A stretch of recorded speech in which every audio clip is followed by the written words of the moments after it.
Well, hello, everyone. Thank you for joining us on New Polities Podcast. I am here with Pat McGeehan, public servant at the House of Delegates in West Virginia, representing Hancock County. Pat, honored to have you. Hey, good to be with you, Mark. Appreciate you having me on. Pat's a true son of West Virginia. Yeah. West by God, Virginia is what we refer to it as. I am from Chester, West Virginia. It's my hometown. Home of the world's largest teapot. For anybody that has not been up to Chester, it's 30 minutes up the road. What's that, man? Yeah, it's from Steubenville. And that kind of is like a bid to be considered part of the Midwest, to have the world's largest something. I mean, it's actually in the running to become the 8th one of the world, really. So yeah, it's a staple of our state, you know. Big tourist attraction. No, I'm kidding, but it's nice. It's cool. It's a great town. Both sides of my family are originally from the northern Panhandle, West Virginia, but I wasn't raised there in my younger years. I was an Air Force brat. My dad was a bomber pilot, and so I grew up at different Air Force bases all over the world. And then after, he was actually killed when I was going into high school, and we moved back to West Virginia, where we always spent Christmases, and where all my aunts and uncles were, and did high school here. And and then I went off into the service myself. So, did you always want to get into politics, or is that just like you wanted to fight people, and then your military career is over, so you might as well fight people in politics? Yeah. It's strange, you know. I don't know if my old man was around. I don't know what he would think about it, but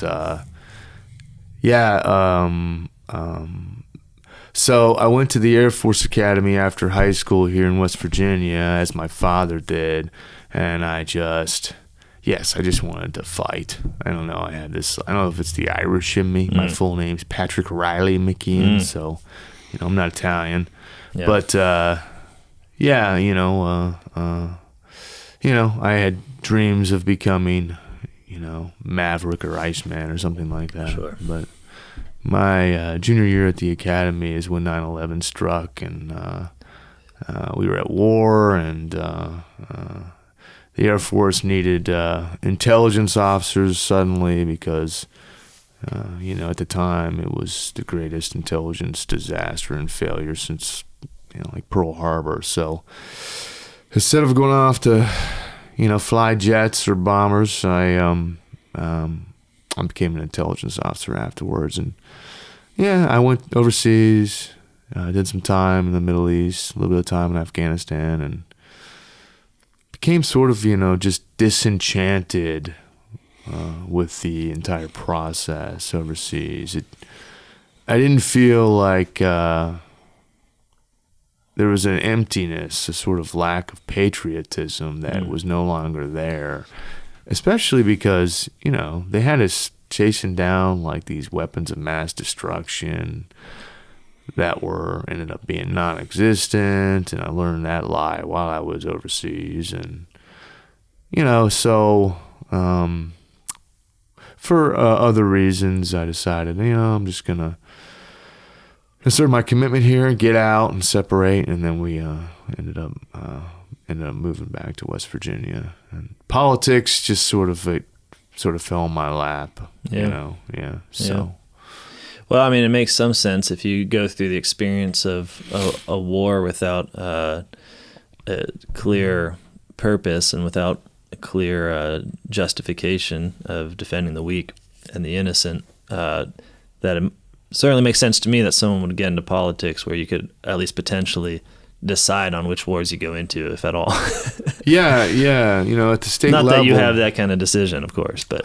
Yeah, it's weird. At the state level, you don't have really a whole lot of control over foreign policy. Right. But that's a different discussion for a different day. It did introduce a bill. It's now taken off as a national movement called the Defend the Guard Act, and people could look this up, but it basically says, hey, if the Congress doesn't formally declare war, then your state's National Guard units, the governor must refuse to allow them to become controlled by the feds and go overseas into a combat zone. It's taken off, and now it's been introduced in like 40 some states, I think. But I'm sort of was using those liberal order principles against them, and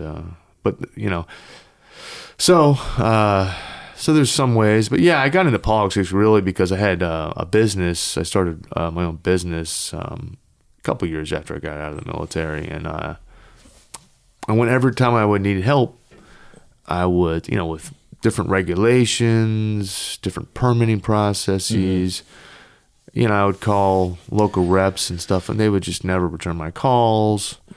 And they all worked during this time. This is back in like 2008. The state senator they all worked for the Mountaineer Casino.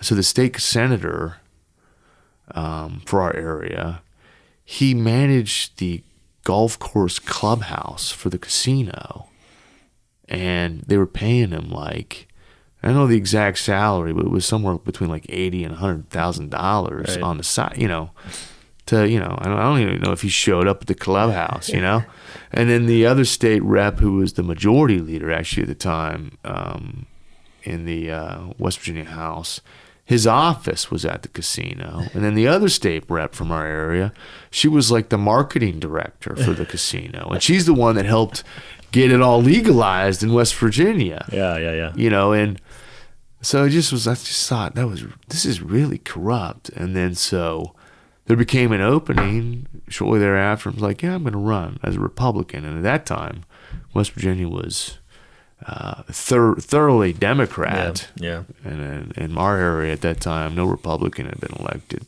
for like something like 55 years. Anyway, fortunately, whatever, I got elected unexpectedly, and then I got down there and I was like, hey, this is way worse than what I thought it was. I thought it was corrupt, but so that's how I got into it. They didn't even let you play blackjack. Yeah, right. Yeah, exactly. What the heck, man? Well,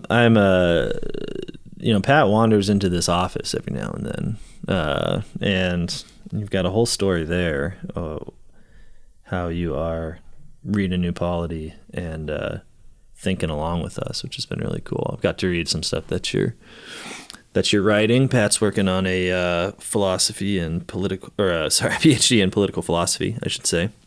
Yeah, which is pretty sweet. It's in philosophy. I'm just focusing my dissertation in usually philosophy. What I know about it is you come here every now and then just like boiling hot about neo-Nietzscheans not understanding Christianity and calling us slave moralists, basically. Yeah. So yeah, I'm sure there's more to it than that. But that's right. Right. Well, I was. I got my master's in Franciscan in philosophy, and that wasn't too terribly long ago, and that really, Andrew Jones, really, I had a political philosophy course with him and Alex, who works here. Yeah, Denley. He was in it. Yeah. So it was just like 4 or 5 guys. It was sort of like this. I guess you could call it like an independent study course that the department approved for us. Yeah. And it was all on post-liberal political philosophy underneath Jones. And, after I got back from the service and I got into politics, I was searching for a way I knew that I had a whole lot of ambition inside. And I knew I could be prone to going down a path of, the graft and the, I'll do this if you do that, and enriching yourself. And so I knew that could be tempting to me. And so I wanted to adopt some sort of consistent framework to stay straight and narrow. And, well, during that period of time when I got elected, there was this guy who was on television in these Republican debates saying all these things I thought you weren't allowed to say. This guy was Ron Paul, and he was preaching against the wars, and he was saying, hey, I mean, he was saying, hey, we provoked, in some ways anyway, 9/11, and I'm not saying we're to blame for it. I'm just, a detective looks for a motive, right, for a murder, but he doesn't excuse the murder. So, but he was, Ron Paul was talking about, hey, we're spreading ourselves too thin. We're becoming an empire. We're bankrupting ourselves. We're getting a lot of guys killed unnecessarily. We're not following this oath to this Constitution we swear to God to uphold. And it really resonated with me. So then, he's a libertarian. And so I sort of started slowly adopting that and reading everything about, Austrian economics. And so that's sort of a framework I adopted to stay on the straight and narrow. But Jones, several years ago, when I decided I'm going to go back to school at Franciscan, I've been reading philosophy as an amateur for the last 10 years. Yeah. He broke me out of the matrix with the first maybe week of class. Simply, I read and understood like maybe the first page or two of Aristotle's Politics. I realized that everything I had been espousing was entirely indefensible, and so I really credit him a lot with helping me break away from that and get back to the Catholic social teaching and roots. Yeah, no, it's incredible how many people need. I mean, not to at all discredit Dr. Jones's brilliance. I'd be the last to do that. But I often, in speaking with Andrew Jones, you realize that one of the things he finds himself doing is just convicting people of the principles they held as like children. Yeah. To say like, no, we should actually pursue justice. We should develop a real conception of the common good and pursue it. And neither life nor politics is like a game. And we're not utility maximizing individuals. That's not why we're here.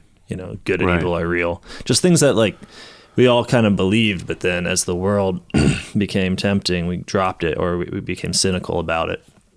Maybe, okay, that sort of idea of politics and seeking justice is good for childhood and like fantasy novels, but for real world stuff, there's no political articulation, right? But then, as you mentioned, Catholic social teaching really is that.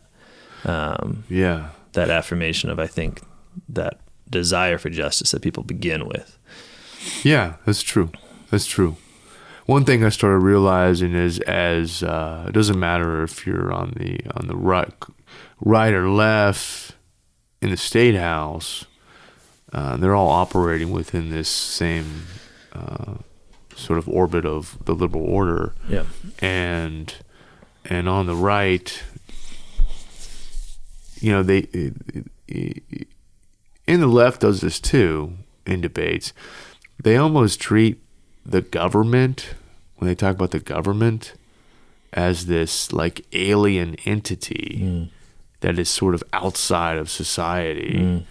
Because they go, we can't let the government come in and intrude into our lives or, make these laws about this or that. And you can't legislate morality. Which is that term is so, it just bothers me when someone says that. It's just so idiotic. I don't even know who you can attribute that quote to, but if you ever find out who it was and he's still alive, jeez, I'm criminy. But I realized, after Jones and reading a little bit more, I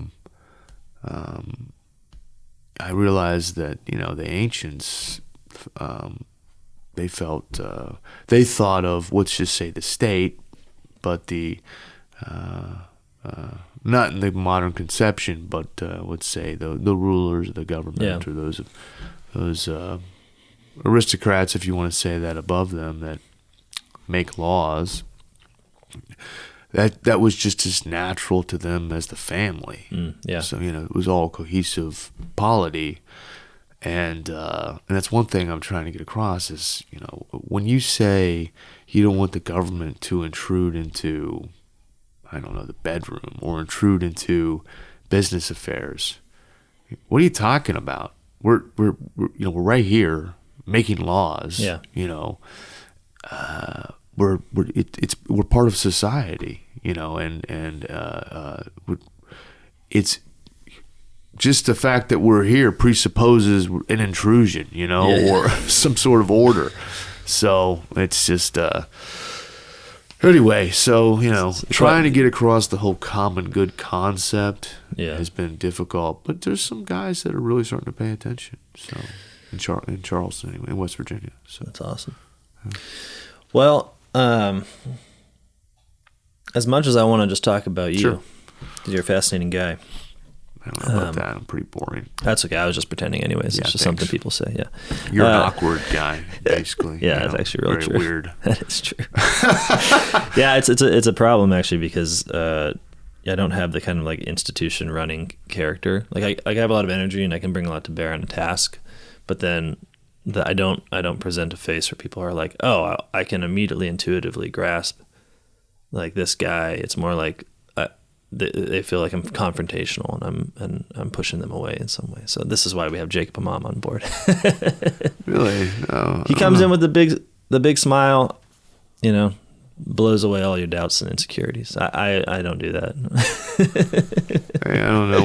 We each have our own little knacks and personality. One body, many members here. It's fine. Yeah. That's right. Yeah. But I wanted to talk to you about euthanasia. Sure.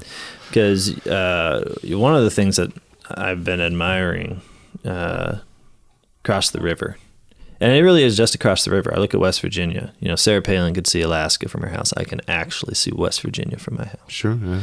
And it's interesting because Ohio here, this area is more culturally and politically West Virginia, like in the sense that we vote and think and speak and often dress and have the same vices and sometimes the same virtues as our neighbors across the river to a way greater extent than we do with central Ohio or something like Columbus. That. Yeah. It's just a different world. I mean, part of that's the geography. We're in Appalachia here. We're in the hills. The Ohio Valley. Yeah. Right. Mm-hmm. Mm-hmm. So I'm not surprised to see a certain continuity between what you're doing in West Virginia and what we're thinking here and across the river. But it's also it's pretty awesome that you're willing to really go after the common good and attempt to enshrine it in law. I mean, West Virginia, unlike Ohio, is banning abortion in a very complete manner. And when this goes out, it should be pretty much common knowledge that you're working to constitutionally enshrine a ban on euthanasia in the state. Right, yeah. And it seemed like a good time to talk about euthanasia in particular because I don't know your experience, but my experience has been that it's sort of just become an auxiliary to the abortion debate where you're like, okay, we're Catholic, maybe we're Christian, we're pro-life, and what that means is we're against abortion, and euthanasia, that too, you know what I mean? Right. And it seems like in my conversations with you, you're seeing something coming on the horizon that, and maybe it's already here, that's going to make the questions of euthanasia every ounce as weighty as the questions of abortion for us. Yes, I think so. It's almost like, I don't know, euthanasia is like nihilism. It's the flip side of antinatalism, I think, really. But coming off the abortion debate, which basically, I would have never have taken that on had I not gone through this institution. I had Dr. Patrick Lee just by chance for bioethics. It was the philosophy of healthcare, I believe. And I didn't even want to take the course because, it wasn't as sexy and it doesn't feel like, something that was interesting to me at the time. But it just fit in with my work schedule and I needed another credit. So, we went over like every U.S. Supreme Court case going back, for a while that dealt with bioethics in general, and by the end of the course, the Dobbs decision gets handed down and overturns Roe versus Wade. So we had a special session right afterwards, just dealing with in the legislature, just dealing with fiscal matters, but it's as Protestants say, you're reborn. I just feel like I was sort of like reborn as a Catholic. I'm a cradle Catholic, but sort of reborn here at Franciscan, or at least a cliche prodigal son, Mm-hmm. And I understood from Dr. Crosby as well and his personalist philosophy. He was sort of a big mentor for me here. Yeah. And Dr. Lee, how important these measures are and the implications to the broader society that they are. And so, I demanded that the abortion issue be placed on the agenda and this special session. And, after months and months of negotiation and debate, I helped draft the bill that passed into law, and it banned pretty much all elective abortions. Since that law has been in effect at the end of 2022, there's been 0 abortions in West Virginia, philosophically speaking. Mm. There's been pregnancies that have been terminated through miscarriages. We have reports from the agencies every quarter. Mm-hmm. But I never would have done that. I never would have taken on that fight. I was always pro-life, which is nominally, Sure. Just, I'm pro-life. If I wasn't pro-life, my mother would kill me or something, Sure. but it wasn't my thing, But after the end of that, in 2022, and actually, I'll just point this out, we went in to the second special session where I won't get into inside baseball stuff, but basically we had an agreed upon plan in the House that we were going to pass out a clean ban of abortion, and they give it over to the Senate and start with a position of strength, because we knew we were probably going to have to fall back and allow the usual sexual assault exceptions. Mm-hmm. But we wanted to start from a strong point, Mm-hmm. right? And we go out into the big committee, the probably the most powerful committee in the legislature is the Judiciary Committee. It's where all the lawyers on. Where I was on this, and I always remember, I was talking with Dr. Lee, and said, the public arguments have to be made against even those cases. Mm-hmm. You still have to make them, even though, you might have to fall back and you're headed in the right direction. And so, we all got together in what's called a caucus, and I said, I'll handle the arguments when the Democrats start talking about little girls, Mm-hmm. And some very, very, in your face language about, rape and things like that. And so the entire AP press corps was in the room when we walk out to go into the committee room, and because we were one of the first states, I think, to take up the issue after Dobbs, right? And so the Democrats are screaming and they're saying, what about a little teenage girl and she's assaulted by a man, and you're telling us that she has to. So then I, basically was recognized, and I had to put these arguments out. And so this was before the next election too, and on the front page of a lot of newspapers across the country, there's my name with all these quotes in an unenviable position. Yeah.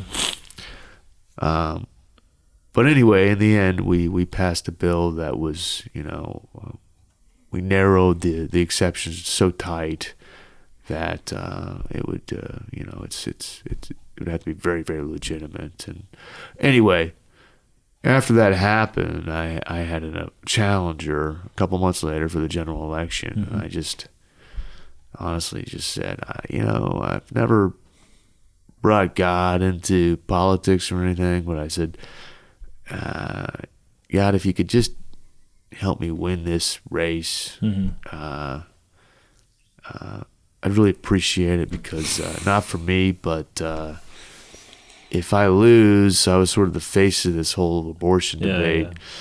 And it might send a signal to everybody that, hey, let's never touch a life again. And it's crazy. I ended up winning by more votes than anybody in the House that year. Yeah. So, But anyway, I just brought that up because that goes into euthanasia. After that, we went into recession in early 2023. Finished that, came home in mid-March. It was a few weeks had gone by. I went over for a checkup with the family doctor in East Liverpool, and I get a call, and I publicly list my personal cell phone number in newspapers for constituents to get a hold of me directly. 90% of my phone calls are about potholes and fix my road or whatever, right? This guy calls me. I'm sitting in the doctor's office waiting for him to just come in and, give me a quick checkout. And this gentleman calls me, and he asked me, will you please legalize medically assisted suicide or euthanasia in West Virginia? And he was taken back, and I declined, and I said, I'm at the doctor's office actually right now. I can't talk, and then I thought, why does this guy ask me this? I said, listen, why don't I call you back when I get home? Be about 45 minutes or so. And let's talk a little bit more. And he said, okay, all right. So I got home. It was a Wednesday. It was during Holy Week, 2 days before Good Friday. And it was, later that evening, I called him back. I remember it started raining real bad. I'm on the phone with him. I said, what would you ask me to legalize euthanasia for? What's going on here? And he said, well, I got diagnosed with colon cancer. He was 54 years old. I didn't know the gentleman. And, got a bad prognosis. And he wasn't married. Ended up, he was actually pretty wealthy. I got to know the guy. He owned a car lot or two over here in Ohio somewhere. And he just, didn't believe. And his parents had passed away. And he didn't have any relationships really. And he said, well, you know what? I just thought maybe if you could legalize in West Virginia, I wouldn't have to fly to Oregon, but I'm flying to Oregon on Friday. And Oregon at that time, earlier last year, expanded their euthanasia law to anyone. So non-residents of Oregon now could just travel there. Yeah. So I'm going to Oregon, and I said, wait a minute, man. You can't, leave me hanging here, all right? Right. Let's hold on a second. Why don't we talk about this? So can we meet up maybe next week? And that's when he actually said, well, actually I'm flying Friday. And I said, well, how about tonight then? Yeah, right. What's you know where Franciscan is? And he goes, yeah, I live near there, and I'll meet you over there at the miniature, what's that? The portico, what is that Italian word? Port, the port. Miniature chapel that St. Francis built. Reflects St. Francis, church, yeah. I said, we'll meet there. And so I called a couple of buddies that I knew from the graduate program here. And so we meet. He's a sweet guy, a nice guy, 54 years old. His name's Edward. I'm not going to give his last name, but we had dinner at Franciscan Square. We just talked, and we ended up at Dr. Crosby's house that night because one of the younger guys who was with us, who just I wanted some support, calls Dr. Crosby. It's like 10:30 at night. I go, don't call Dr. Crosby. He's bothering him right now. he gets on the phone and he's talking. Hey, Pat's here, and he's got this guy who wants to kill himself. Can we come over? You know? Yeah. Dr. Crosby, I hear him say, "Can you put Pat on the phone?" And I'm like, and I told him. So we went up to Dr. Crosby's house, and we all sat down. And his wife put out some snacks. We're in his living room, and we're talking with Edward, and he's real amicable. He's a nice guy. He's not a, typical euthanasia sort of supporter, like some sort of left wing. He ended up, he's conservative. He voted for Donald. He told us he voted for Donald Trump, and so anyway, I remember we're sitting around talking, and he doesn't know anything about Catholicism or Christianity in general. He thinks it's all the same. He's like, my friends, their wives are saying if I do this, I'm going to burn in hell, and that's all they say, and they're demeaning me, and so we prayed a little bit, and then he asked this question, which was really interesting. He points to this picture that was on a bookshelf in Dr. Crosby's living room, and it was from, I think, the early 90s. And Dr. Crosby gets up and grabs it, and he takes it off the bookshelf and brings it over, and he's like, actually, this is me with some other philosophers in Rome, and this is with Pope John Paul II. And periodically he would ask us to come over and give him presentations on what's the latest sort of ethical issue in the States, in the United States, in America. And actually, in this picture, I was presenting the Pope with my argument against euthanasia. And then his wife even says, Mrs. Crosby, she says, "Well, John, I didn't know that." It was sort of surreal. And then he put the picture back, and it was really neat. But anyway, he delayed it a couple days, but then we kept talking, and he ended up getting a ticket, and he flew out to Oregon on Easter Sunday, actually, 2023. Yeah. So, I remember you explaining when he got there that kind of around this expanded law in Oregon, which I think is contested right now in the state, but around the expanded law, there's been a kind of industry crop up of essentially Airbnbs that are, places you can go to kill yourself, and that there's also they expanded it so that it wouldn't have to be performed by like a medical professional per se, just someone who's got some basic certification. Is that right? I can't remember how it went. In Oregon, they always give these, politicians always give these laws names that, usually reflect the exact opposite of what the law is going to do. So in Oregon, they call it the Death with Dignity law, I believe. Yes, and so in Portland, they do have a whole market now that's been built up around this medically assisted suicide law.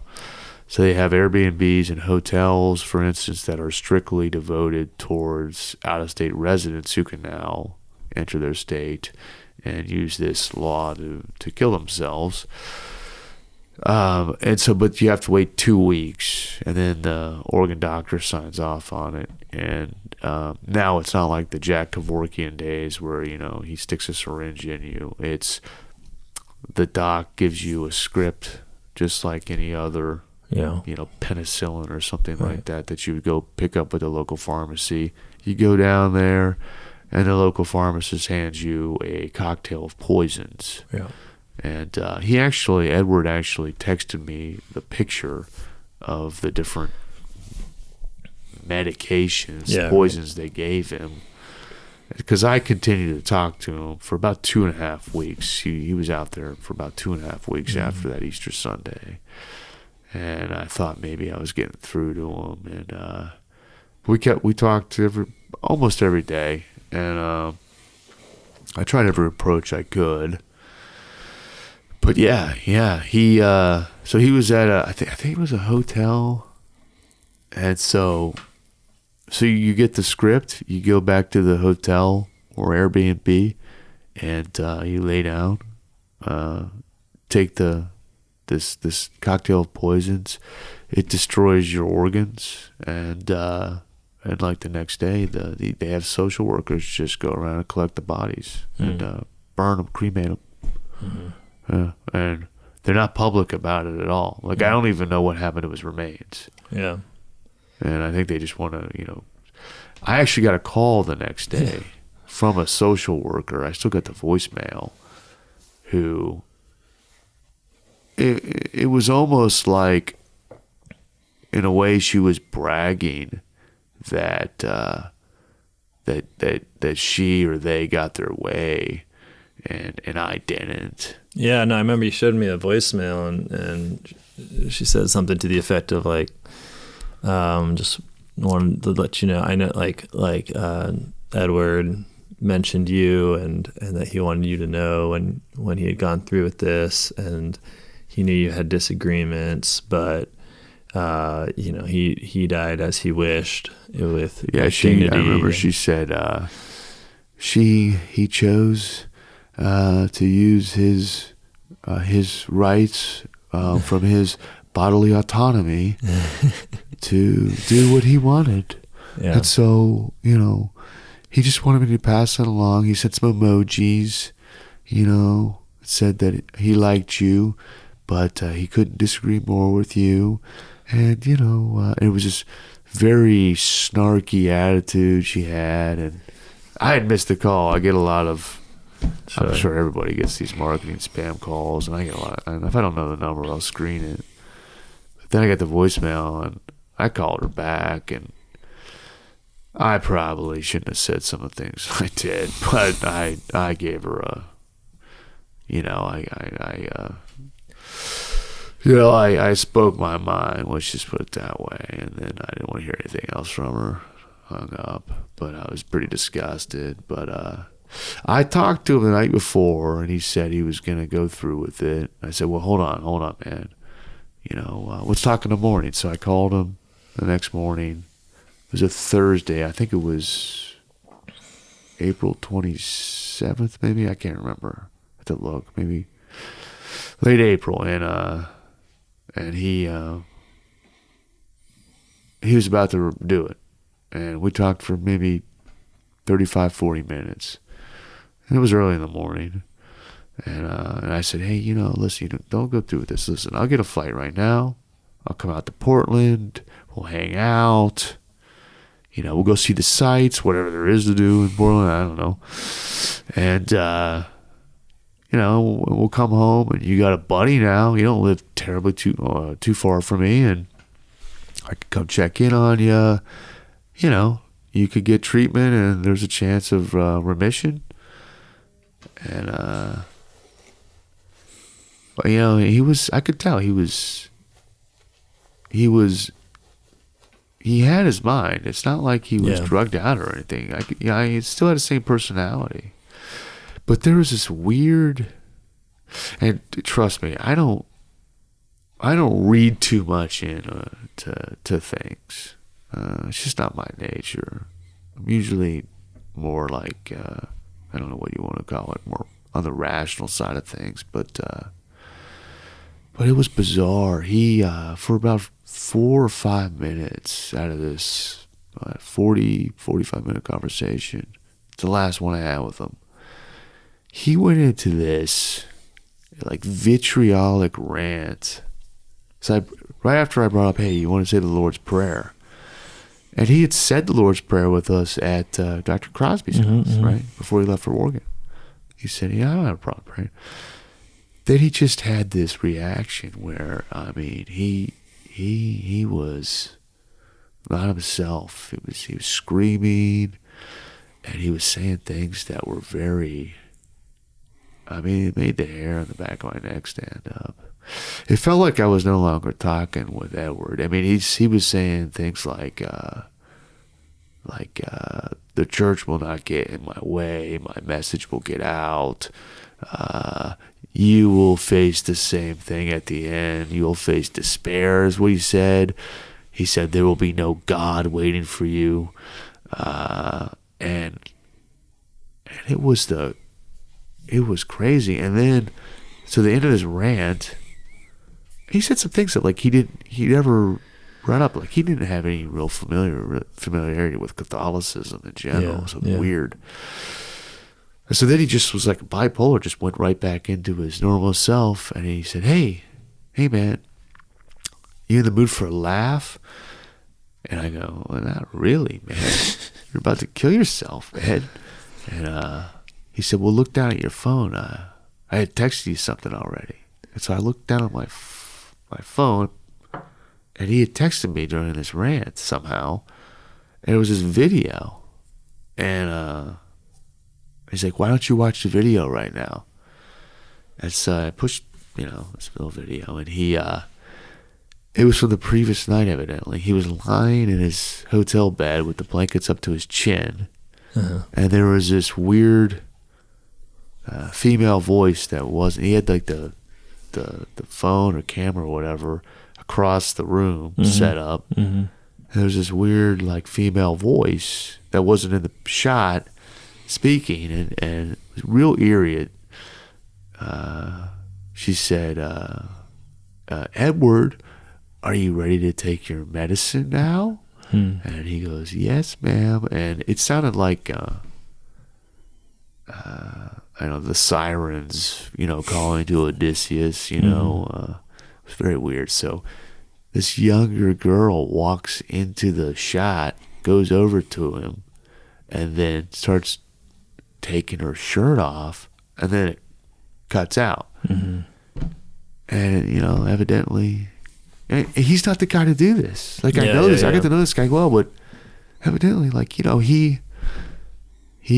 bought a prostitute, I guess, the night before. And it was almost like something was laughing at me and mocking me. And mocking the whole piety that was trying to... It was just very... I don't want to say anything was like... It was a spiritual encounter. It was just very... I mean, what's weird too, real quick, the following weekend after all this happens, my daughter and I, we have a thing. We when she gets it down, we always love to go to movies, and a couple priests had recommended going to see this independently made movie about it's called what was it? Nefarious. And I'd heard, like, the screenplay was written by a couple traditional Catholics. And so I go see this. It's basically two guys having a conversation about theology. One guy's on death row, and he's possessed. And this, like, psychiatrist comes in, and it's an atheist, and they have this... Kind of reminds me of, like, a C.S. Lewis screw tape letter sort of thing. Well, the guy who plays the inmate on death row, who I think played, like, the Boondock Saints or something, he's an Irish guy, did a good job. His name was Edward in the movie, and he brings up the Oregon euthanasia law, and it was really creepy, I just... So anyway, after that, I was like, we left, Kennedy and I, my daughter, got in the car, grabbed my rosary, and went and bought. I had at one time worn Thomas Aquinas around my neck, but I bought Saint Michael, the Warrior, and I've been wearing that ever since, man. So anyway, it was an experience. It was, and that really opened my eyes to what's going on. Euthanasia is sweeping the Western world right now. And I thank you so much for relaying what you went through, what Dr. John Crosby went through, and that it seems like I want to talk to you about euthanasia a little bit. Sure. Not just this episode, but I want to do a few conversations with you, and I hope that the folks at New Polity, who are regular listeners, will indulge us while we think a little bit. You've kind of, when you told me this story, it just really got me thinking, praying, and researching a little bit. Yeah. Because struck me there's several things going on here, right? Like the way that authority works in conjunction with suicide is something that I think we really need to explore. And on the left, people are usually pretty good about understanding power relations, right? So you'll have a libertarian type who says something about, say, labor, right, and says, okay, well, this capitalist is willing to buy this guy's labor for $5 an hour, and this guy's willing to sell it, so they enter into a free exchange, and so voila, we've got justice here, right? This is how the free market economy should work. And what the left's pretty good at noticing, and increasingly the right, is like, yeah, there's not actual freedom there, though, because there's a distinction in the power relation. The guy who's got the money to pay the wage can take it or leave it. And the guy who's got the labor and has to make a wage can't take it or leave it. Right. And so the question of whether it's freedom and whether it's willed, right? Whether there's technically a guy saying, yes, I will to work for $5 an hour. I'm getting what I want, right? That can be true. That can be true. That's what he says, and that's even what he means, and that's even what he feels. But if you look at the social context, he's under constraint, right? His will is already, faced with a limited number of options. And so, but it's funny because the left, who's very good at analyzing power relations and then kind of kicking back against libertarians, they don't see the exact same phenomenon when it comes to something like euthanasia, where it's like, yeah, you've got people saying things like, I'm in my right mind and I will to die and I want to exercise my right. But that desire to kill yourself, right, like to perform suicide upon yourself, is in a social context where someone who has definitionally more power than you is telling you it's the right thing to do. Like, it's not, people do not desire to kill themselves, Right. That's a sign that something's wrong, right? Right. And it's very ironic, too, because you've got the same society that wants to have, like, a kind of all-encompassing mental health critique, all-encompassing mental health analysis, and is willing to say, that a suicidal ideation, right, is a cause for intervention, is a cause for the state to get involved, is the cause for concern at therapeutics. Right. That this is that's what we're doing.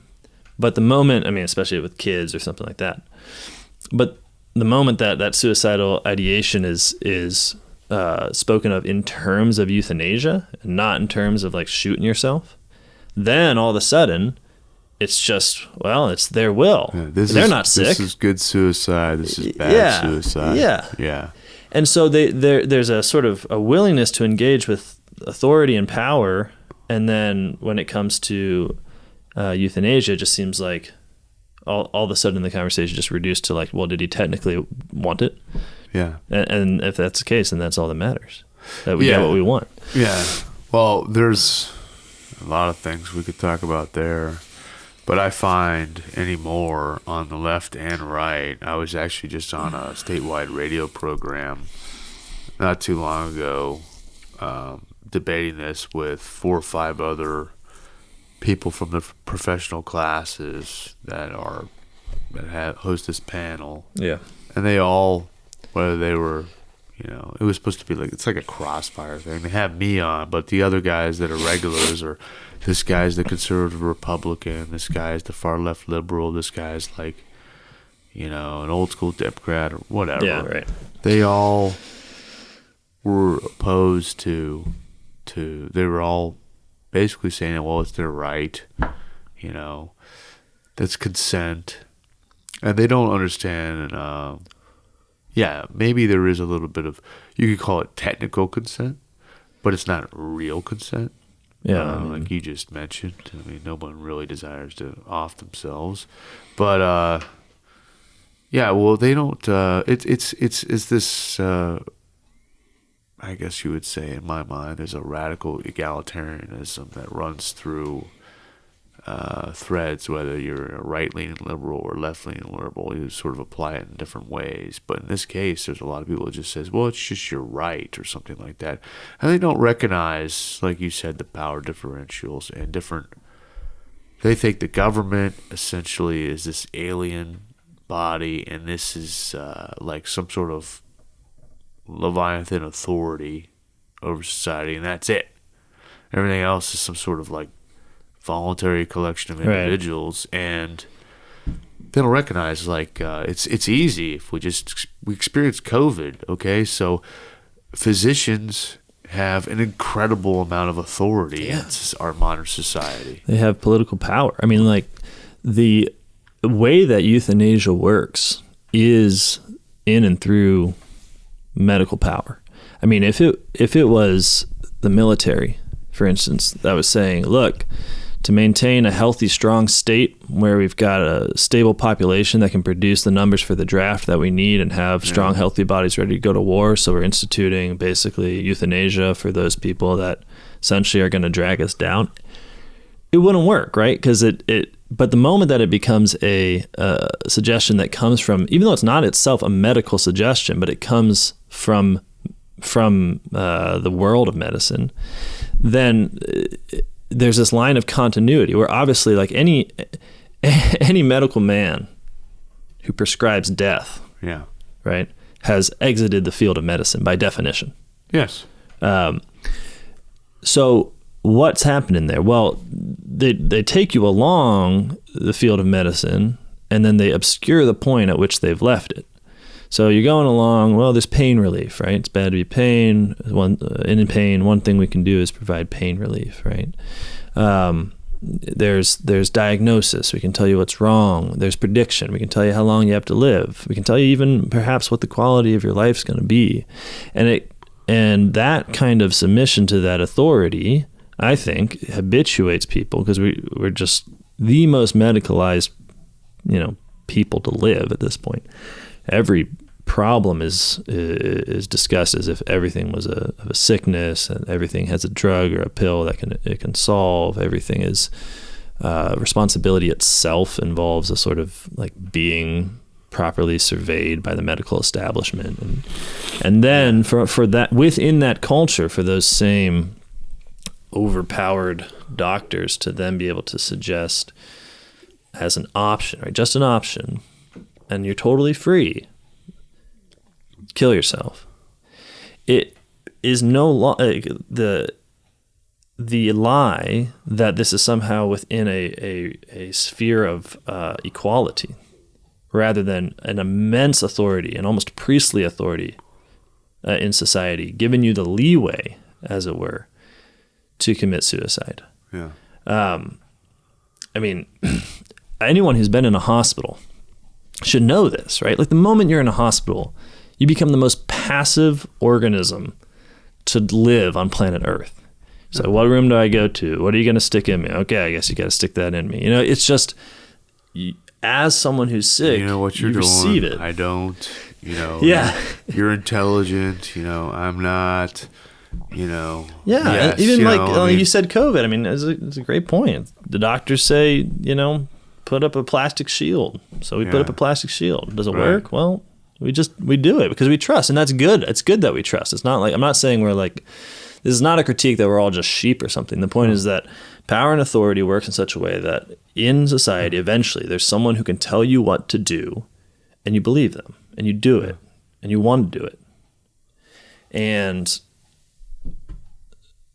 that's, it's the power of suggestion too. Right. I mean, even so, if the doctor says, it usually all happens, by the way, after the ideological politicians legalize it, and then once it becomes legalized, then many doctors start accepting it and recommending it slowly.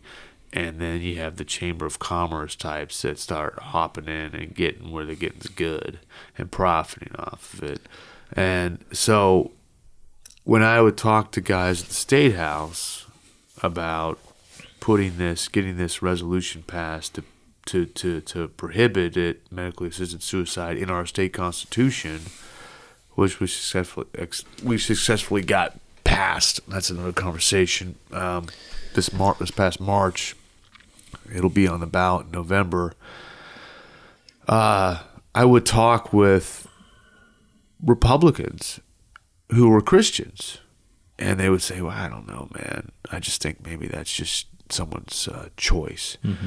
And I go, well, have you thought through some of the implications here? I mean, what do you mean? Well, it's legalized. What do you think some older children might do to their mothers or their fathers or their grandparents? They're a burden on the family. It's going to cost a lot with the nursing home or taking care of them. And they might not even say it explicitly, but implicitly, if it's suggested this is an option, the elderly and the infirm, they start to feel like, I this is the way I should go because it would be better for my family. They could have my inheritance and save it. And then I also would say, hey, look, what do you think private insurance companies are going to do?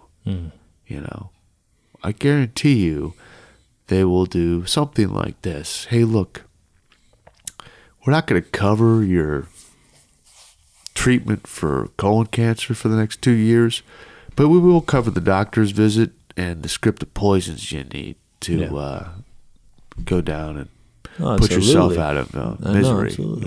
So they'd make a killing. I mean, they make so much more money doing these are things that haven't been considered. And it is, people need to know right now that what Canada's doing is putting this on steroids. A sizable fraction of total deaths from Canada last year was from their euthanasia program. Mm-hmm. It's not quite 10%, but it's somewhere in that range, maybe a little bit lower than that. I think that number is probably going to double by next year. They are now considering pediatric euthanasia, which basically means 0 to 18, and you could consent to kill yourself. They now have legalized if you have an addiction problem, that's considered a mental illness, and under mental illness, you can opt to have assisted suicide. They call it MAID, medical aid in dying up there, but 10 states now in the United States have legalized it, plus the District of Columbia. Vermont also just opened up recently their law to any non-resident. And then you have now, though, something probably between 15 and maybe over 20 states, and many in the Midwest that are legitimately considering legalizing it. It passed the Virginia State Senate back in maybe February, and I think it died in the House.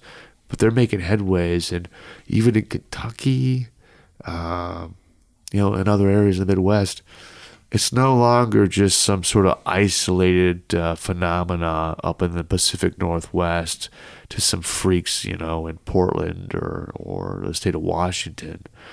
The last week, the front page of the magazine, The Economist, said, assisted dying, Britain's next great social reform. Ireland is about to legalize it. Many parts of Europe have legalized it. This is something people need to know is sweeping the whole Western world, and we have to be prepared to fight back. I mean, civilization basically that just adopts this, we're just seeing more of the same. It's a civilization that no longer wishes to live. It's that weak.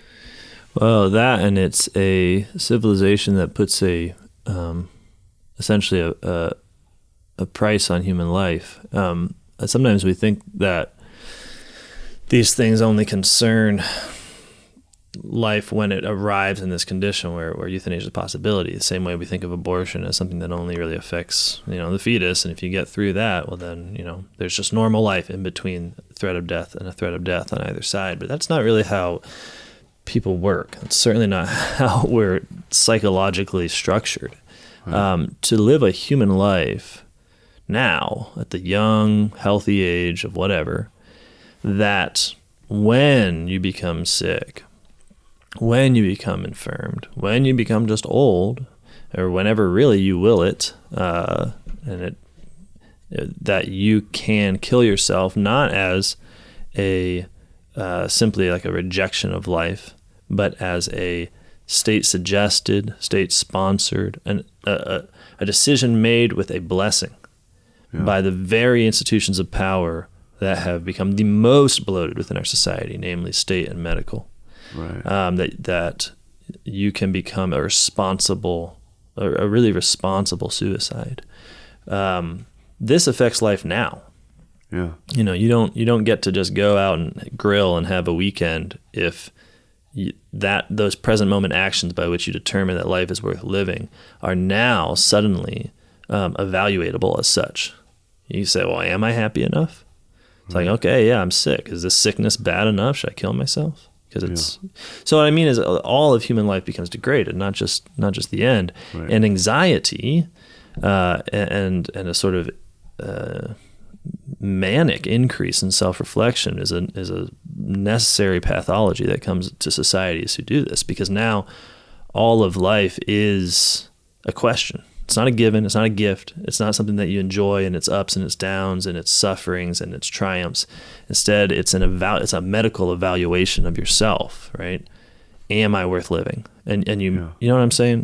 No, I totally get it, because it fits into the strategy for these people pressing for these euthanasia laws. Well, it means you can make tons of money now, because now everyone... Well, I'm sorry, you were going to say something. No, I was just going to say it fits in because they start with the argument that we're just talking about the very end of life. Mm-hmm. Someone that's suffering so bad and they're going to die within weeks.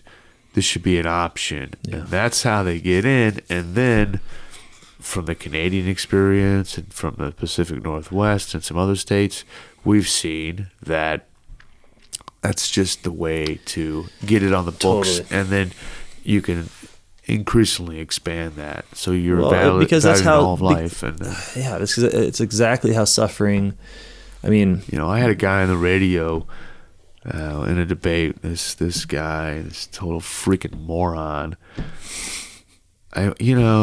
There's a couple guys in this radio debate I had about a month ago. I wanted to come across the table and just choke this guy out.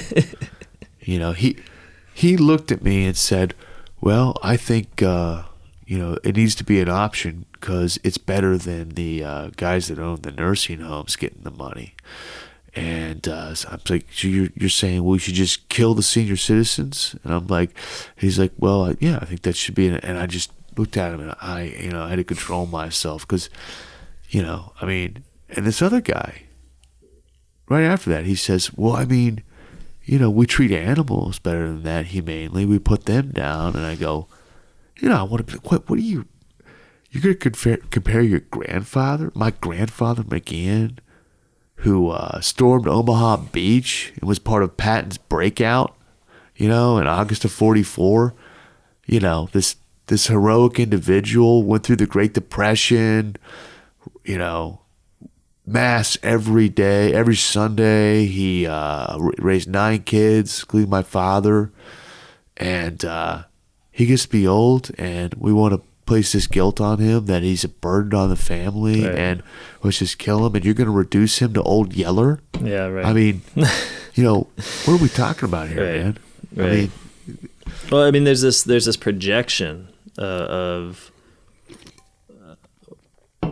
I think cowardly people onto others. What I mean is suffering is it's a subjective phenomenon at some level. Like, of course, there's pain. Getting your hand cut off hurts worse than a paper cut. Sure.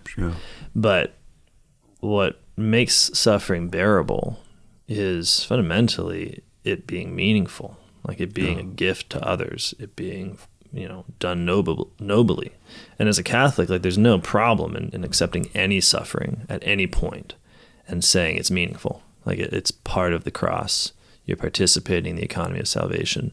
Like, it doesn't matter if you're, a drain on society in some way. Like, you are sacramentally showing us Christ in your suffering. So, but even before you get to that point of real Christian conversion, like, it's obvious that people can bear suffering precisely because others are looking at them in their suffering and saying, I love you, essentially, that we're still here. Like, we don't look away. We don't just say, like, wow, this is uncomfortable. And it's this weird self-fulfilling prophecy where, you have someone who's suffering and he's looking around for a reason to live. And that's a reason to bear suffering. And the answer he's getting is, oh, you could kill yourself, though, if you want, like, if that's what you really want. Yeah. So then it's like, well, now the suffering hurts more, right? In the subjective sense, it is now harder to bear because it's not a communal experience. It's not something that is understood as a part of human life. It's considered as a medical aberration that I'm suffering right now, and then I could cure it by killing myself. Right. So the very suggestion of euthanasia is a self-fulfilling prophecy in terms of how we experience suffering, end of life or otherwise, that it doesn't have the sense of us being a sign, of being a sacrament, of being meaningful, of being helpful, of being noble, it becomes the thing that people suggest we stop doing because we're inconveniencing them. Yeah, even if you separate the theology and the Christianity piece and look strictly at the end of life suffering that maybe, one of your ancestors is going through, whether it's your grandfather or your mother in an older age, I found personally that the experiences that I remember the most and treasure the most is when I know they're in pain, I'm with them, and there's this bond that has taken place because they share things with me that they had never shared before, and we have moments in this suffering that are very beautiful and that I really have only ever experienced. I've only ever experienced that same sort of, phenomenon or effect with my brothers in arms when I was in the military. And we were experiencing suffering, but on a different type. But yeah, I mean, it's just so even on from a secular point of view, I think you can at least draw these people in with one foot in the door and recognize that, there's a certain amount of wisdom, of virtue, of beauty, or of goodness that you can both gain by joining together and having those last sort of moments with that strong relationship that you're developing there. Well, Pat, we want to talk about all this, but I feel like we're just skirting the issues. I mean, I want to talk about paganism. I mean, suicide was such a part of paganism. Emperor Nero tells you to go kill yourself, and you're like, all right, I guess I'm killing myself. It comes to characterize late empires, basically, that the way power coalesces, there's a sort of authority over life and death that is a part of how society operates. And then as Christianity defeats paganism, it kind of doesn't become a part of society anymore. It's just not even a thought.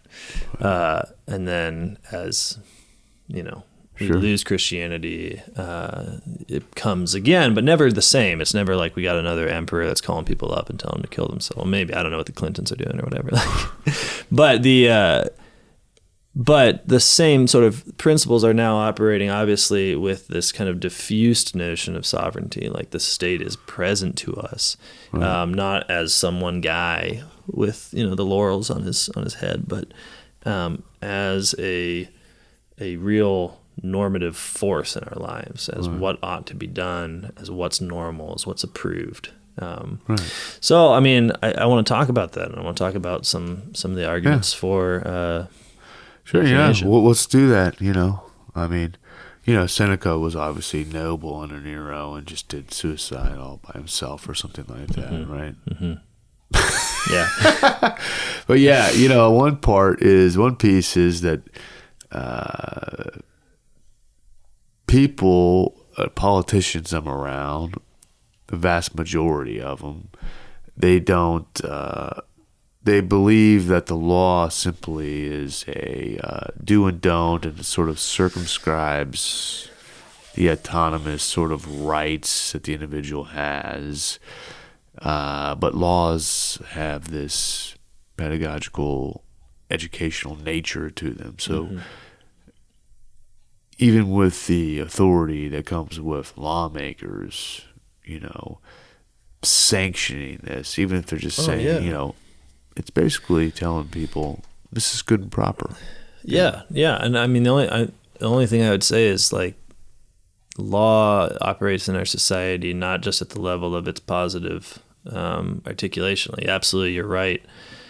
But I think we are as much under law when we understand that to be a normal desire of the medical establishment. Yeah. Even in states where it's technically not allowed, to know that our doctors would really like it to be allowed and would fight for it, is to exist under a law of what's normal in society. So it's not just one, change the law and boom, it's not gonna be no problem. It's like, well, yeah, we should do that, absolutely, but we have to change. Well, that's absolutely true, because I was pointing to the lawmakers proper. Yeah.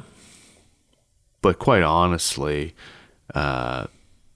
the formal elected politicians anymore in our society don't really have the power many people think they do. It's disappointing, and it's a lie, because what you're talking about really can be applied to the administrative state, to the sort of managerial class, professional class, and the universities. Right. They have far more They have far more power than what we can wield with our little law. Yeah, we'll pass bills into law. Yeah. But you're right. If these other people wielding real social power, this elite class, have this other ideology, we could pass all the laws in the world, but it doesn't matter. Who's going to enforce them? So yeah. All right. Well, I'm excited to get into all this. All right, man. That's good. Thanks for coming in. No problem. Yeah. Thanks for having me, and I'll talk to you soon. Hey, come on back to New Polities Podcast and check out maybe another 3, maybe 4 episodes here with Pat McGeehan, and we'll see you next time.